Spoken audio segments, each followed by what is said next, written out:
Growing up is like a roller coaster ride. It comes with its ups and it comes with its downs. And one of those ups is buying a new vehicle. Now for many young people, we want something that's cool, something that's slick, and something that's going to stand out. But what if you need to consider the P word?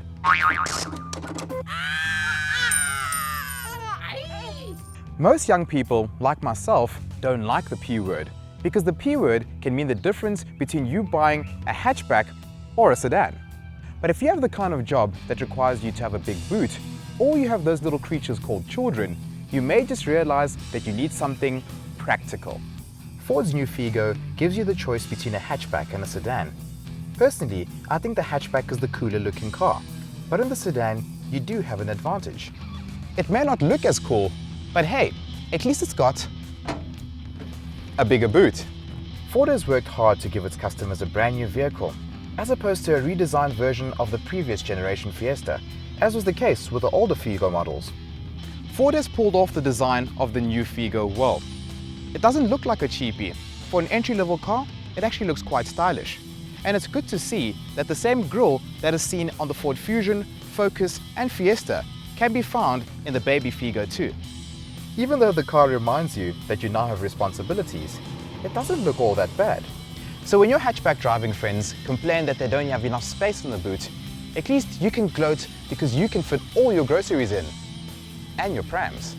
The new Figo is larger than the car it replaces, and it offers more in terms of features and options, such as better safety and newer technology. ABS and power steering are now standard in this new car, unlike in the older models where those features were optional. The interior of the car is completely new, with no hint of the old Figo remaining. Instead, we see elements of its older brother, the Fiesta, especially with the busy dashboard design. Again, the new Ford Figo doesn't feel like a cheapie inside the car. With some cars in this segment, they tend to feel a bit plasticky, but you don't get that feeling in the new Ford Figo. It's not a premium car, but at the same time, you can feel that it's well made. Features like Bluetooth, USB, and auxiliary input are all standard in the vehicle, so you're sorted when it comes to connectivity. If you don't have the sync infotainment system, Ford offers a feature called My Dock, which allows you to place your smartphone or GPS in the center console, so it integrates with the dashboard.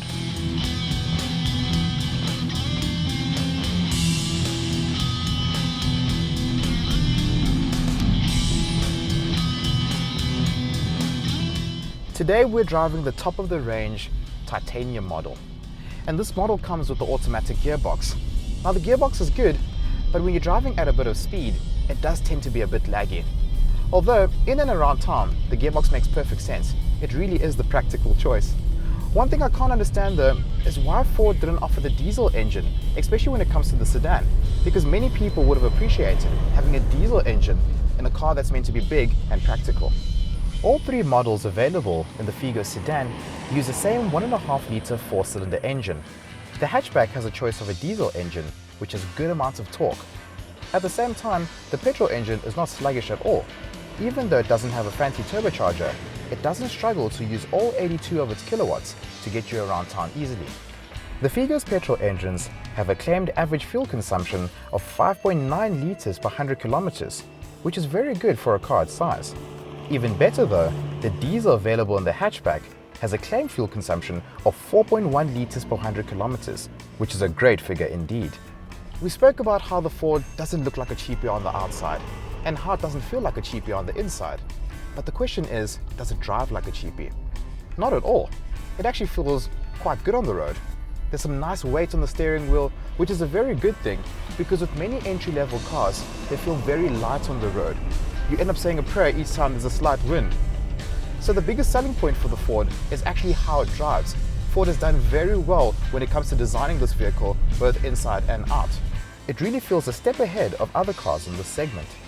With a starting price of just under 161,000 Rand for the Figo sedan, the car is not really a cheapie, but against the competition, it can still be regarded as an affordable car.